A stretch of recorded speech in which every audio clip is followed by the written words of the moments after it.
dog, Mike, is I hate these large objects in the middle. I don't know if it's just me being short or what it is about them, but it makes me feel super intimidated. Like it's like you all just get so much scarier.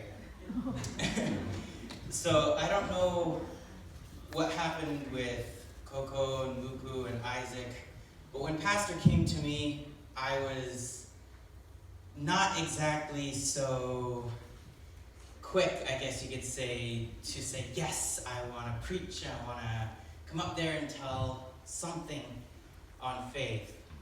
And it actually took me quite a few weeks. Pastor approached me a couple months ago, I think it was, and he's like, Caleb, I have this great idea. I want to involve youth. I want to get you guys to do sermons. I want to get you to be a part of, I don't know, the gospel, doing something. I want to bring you up there and talk about faith. And I was just like, no, I'm good. I'm good for now. No. And then the next week, he comes up to me. He's like, Caleb, I have this great idea. I want to involve the youth. I want them to do something on faith. And I'm like, no, I'm good. And then the next week, the exact same thing happens. Caleb, I want you to do something on faith. I think it would be a great idea to bring the youth into the church and just get them to do something. And I was just like, nah, I'm good. But then I don't know what happened, if it was just the Lord speaking to the pastor or something, but he changed his tactic the next week. He came to me and he's like, Caleb, when we do this thing about faith. And I was like, oh no, Lord, what are you doing? Why? And he's like, when we do this. And I'm like, all right, someday, maybe someday, Pastor, maybe someday. Comes to me the next week and he says the exact same thing, when we do this. And I'm like, all right, Lord, I guess this is your sign. I'm gonna have to say yes. I mean, if we just keep on going for years. So I said yes, and apparently Pastor and my mom had been talking. My mom absolutely loves us. She must be proud of us for some reason. I don't know why. But she was talking to Pastor about mine and my brother's experiences as athletes and speed skating and some of the experiences that we had back then. And Pastor asked me to do a talk about speed skating and how faith kind of played into that in my life. And so I'm going to tell two stories. The first story is from the Arctic Winter Games 2014. This is a huge, huge race. It consists of 13 different countries from all over the world, including Russia and Greenland and Iceland, Canada, the United States, and many more. And it's kind of like the Olympics, where there's a ton of different winter sports, like just a bunch of them. Speed skating is one of them. And there I am, speed skater, and that was me with my brand spanking new Arctic Winter Games outfit right there. Anyways, so we got sponsored to go to this game, we had to make money to be able to go. And we got there, and we went out, and we ate, we came back, we set up, and we got told by our coach, hey, guys, there's a 15-minute practice, blah, blah, blah, blah, blah. He gave us the times, and we have to be there. If you can't make it for this practice, you're not going to be able to race. And I was just like, oh no. Because this little practice was within Sabbath hours.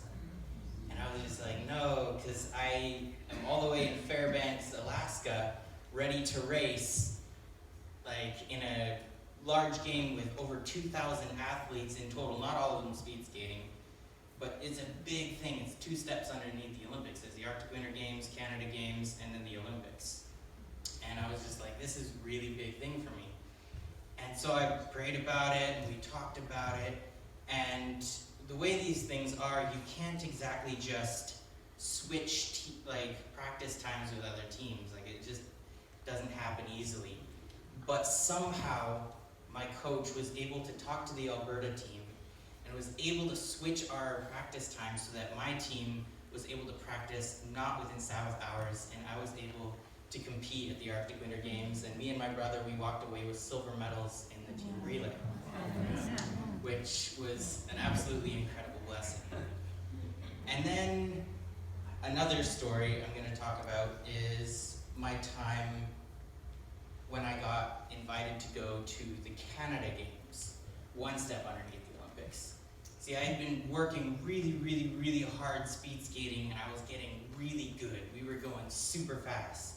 Like in the team relays, they're usually faster than just normal 500-meter sprints because you get pushed and stuff, which is a lot of fun. But we were doing 111 meters every 10 seconds, which is pretty fast on the ice.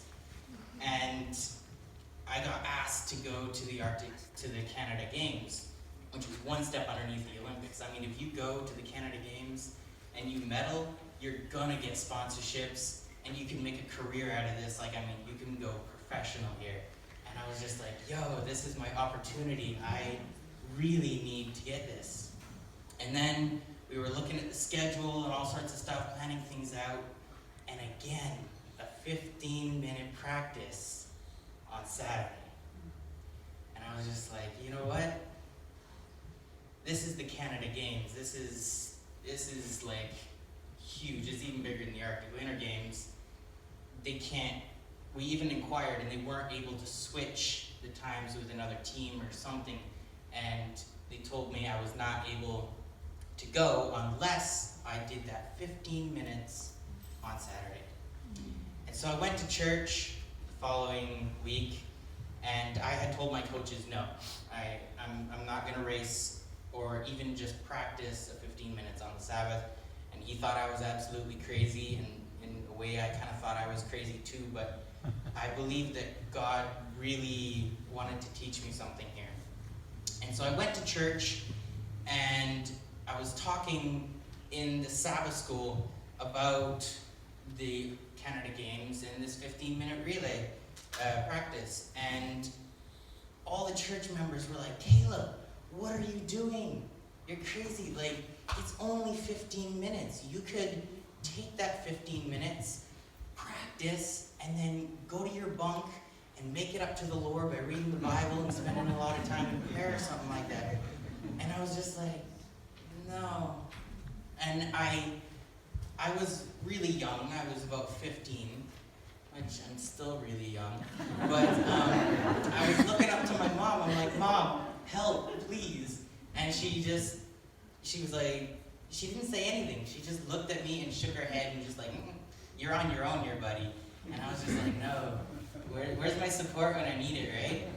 But I think God told her to do that, and the church members are kind of pressuring me like, Caleb, you really should do this. I mean, this is an opportunity of a lifetime to do something that you dream about, something that you absolutely love. And they were like, I mean, even Jesus worked on the Sabbath, right? I mean, he, like, I don't know, something about the grain. He, like, went and harvested grain for his disciples on the Sabbath, and they called that his work. But I was like, no, that was just sustaining your body. That was keeping you alive. I mean, that's kind of necessary, right? And but they were like, yes, but it's work. And I was like, but that was not for personal pleasure. And I just kind of went back and forth. And then the Lord reminded me of a verse, and it's Isaiah 53, verse 13. And it says, if you turn away your foot from the Sabbath, from doing your own pleasure on my holy day, and call the Sabbath a delight, the holy day of the Lord honorable, and shall honor him, not doing your own ways, nor finding your own pleasure, nor speaking your own words. And so I presented this Bible verse, and I was like, if I was to go to the Canada Games, and if I was to do that 15-minute practice, that would be all about me, completely about me. That would be very selfish of me to take God's time. That would be me doing my own pleasure, because for me, speed skating was a pleasure. It was my fun time during the weeks.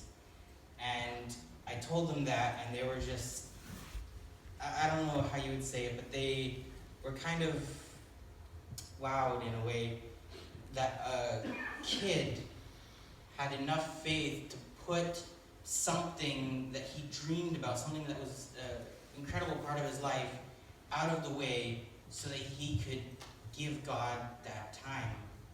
And even though they were church members, even though I was just a kid, God was able to use that experience for me not only to be a blessing to my coach, to be able to plant a seed maybe in some way, but also to be an influence to the church members around me, to the church members, and maybe help them realize what real faith was about.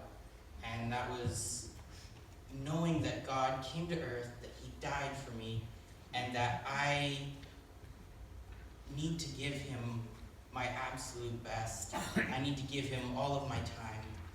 And and so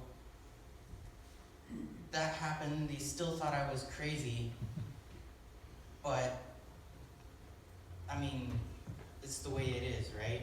And I was blessed personally because I realized God is gonna somehow bless me through this. I mean, I may not see it now, I may not see the fruit of what I said, but in heaven, I mean, we're gonna really find out there.